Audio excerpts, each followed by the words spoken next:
सो hi everyone, आज हम लोग पढ़ेंगे एक्सेलरेशन। क्लास 9th के लिए इम्पॉर्टेंट है। एक्सेलरेशन क्या होता है? एक्सेलरेशन एक्सेलरेशन क्या होता है? Acceleration is seen seen in non uniform. क्या? Is seen non uniform motion and it can be and it can be defined it can be as the defined as the क्या defined as the change rate क्या हो जाएगा? rate of change of velocity with time velocity। उसके बाद क्या हो जाएगा? rate of change of velocity क्या हो जाएगा? with time। सो सबसे पहले क्या होता है? Acceleration is seen non uniform motion and it can be defined as the rate of change of velocity with time.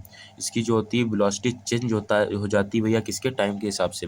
So acceleration का फार्मूला क्या होता है? आपको बताना है कि एक्सेलरेशन का जो फार्मूला जो होता है क्या होता है। एक्सेलरेशन का हमें फार्मूला बताना है।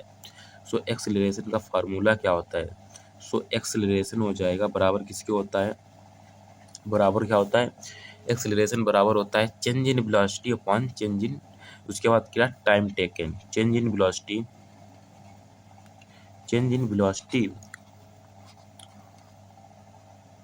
और उसके बाद क्या होता है? टाइम टेकन क्या होता है? Change in velocity. एक्सेलरेशन क्या होता है? चेंज इन वेलोसिटी हो जाएगा, अपॉन में हो जाएगा क्या? Time taken. सो उसके बाद क्या होता है? If velocity. अब आपको याद रखना है कि क्या, अगर वेलोसिटी आपकी दी हो क्या, इफ वेलोसिटी चेंजेस फ्रॉम, अगर वेलोसिटी आपकी चेंज होती किससे? If velocity changes from, if velocity changes from u to v, अगर वेलोसिटी u से v होती है और टाइम t, अगर वेलोसिटी चेंज होती है क्या? u से v और टाइम आपका कितना t दिया है, सो क्या हो जाएगा? a बराबर हो जाएगा v माइनस यू बटे में क्या हो जाएगा? t के, और ये आपका हो जाएगा। उसके बाद क्या हो जाएगा? मीटर और प्रति सेकेंड अपान, इसकी जो यूनिट होती है वो होती है क्या? मीटर प्रति सेकेंड स्क्वायर के। ये हमारी इसकी क्या हो जाएगी? यूनिट हो जाएगी। अब जैसे पॉजिटिव एक्सीलरेशन में क्या होता है? अब आपको याद रखना है कि पॉजिटिव एक्सीलरेशन होता है आपका एक। पॉजिटिव एक्सीलरेशन में क्या होगा? पॉजिटिव एक्सीलरेशन में हो जाएगा डायरेक्शन जो होगी, डायरेक्शन ऑफ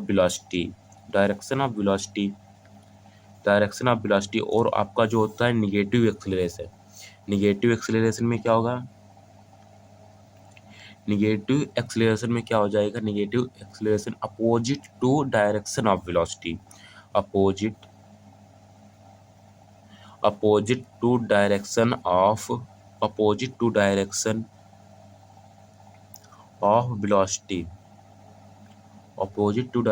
ऑफ वेलोसिटी, हो जाएगी। और इसके लिए आपको एक क्वेश्चन बताता है इसके लिए एक्सीलरेशन का। जैसे आपके लिए क्वेश्चन है, क्वेश्चन में पूछा है कि अब बस आपको बताना है कि क्या क्वेश्चन आपका दिया है, क्या अब बस डिक्रीजेस, उसके बाद क्या हो जाएगा? इट्स स्पीड फ्रॉम 80 किलोमीटर प्रति घंटा टू 60 किलोमीटर प्रति आवर। 80 to 60 किलोमीटर प्रति घंटा के बीच चलती है इन 5 सेकेंड में। इतनी दूरी 5 सेकेंड में, तो फाइंड क्या करना है? Find acceleration of the bus. हमें क्या? Find acceleration of the bus. हमें बस का एक्सेलरेशन जो है बस की। अब जैसे क्या हो जाएगी, यहाँ पर आपकी एक बस मान ले है, यहाँ पर आपकी एक बस है। क्या है आपकी? यहाँ पर एक है बस। अब सबसे पहले तो हमें ऐसे आप फिगर बना लेते हैं, इसका जो फिगर है ऐसे बन जाएगा। उसके बाद यहाँ पर क्या है? ये हमारे वॉक्स है भाई, वॉक्स हैं। और यहाँ पर ये हमारी एक वक्स क्या है, और इसके ये है पहिए, ये हमारी बस है। अब यहाँ पर क्या है, इसको मान लेते हैं बस है ये हमारी, ठीक है। अब हमें क्या बताना है कि एक्सलेरेशन बताना है, जो इसकी स्पीड क्या होती है 80 से होती है कितनी, उसके बीच। तो हमें इसकी स्पीड कैसे निकालेंगे, सबसे पहले तो हम लोग गुणा करें 5 सेकंड में जाती है दूरी कितनी, 5 सेकंड में तय करती है, तो क्या हो जाएगा यहाँ पर 80 गुणे 5/80 बराबर मीटर पर सेकेंड। अब यहाँ पर इसकी जो होगी आपकी, यहाँ पर हो जाएगा क्या 60, यहाँ पर दूसरी है 60 गुणे 5 हो जाएगा कितना 18 हो जाएगा बराबर कितने मीटर प्रति सेकेंड।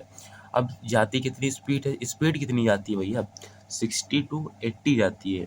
अब यहाँ पर हो जाएगा माइनस के 20 गुणे 5/18 और यहाँ पर बटे में हो जाएगा आपका 5। अब इससे किससे 5 से काटेंगे, किससे 5 कट जाएगा, आपका जो फाइनल आंसर है वो 20/-18। ये आपका फाइनल आंसर आ गया होगा। आई होप आपको एक्सीलरेशन का कॉन्सेप्ट समझ आया होगा। अगर वीडियो अच्छा लगा हो तो अपने एक दोस्त के पास ज़रूर शेयर करें।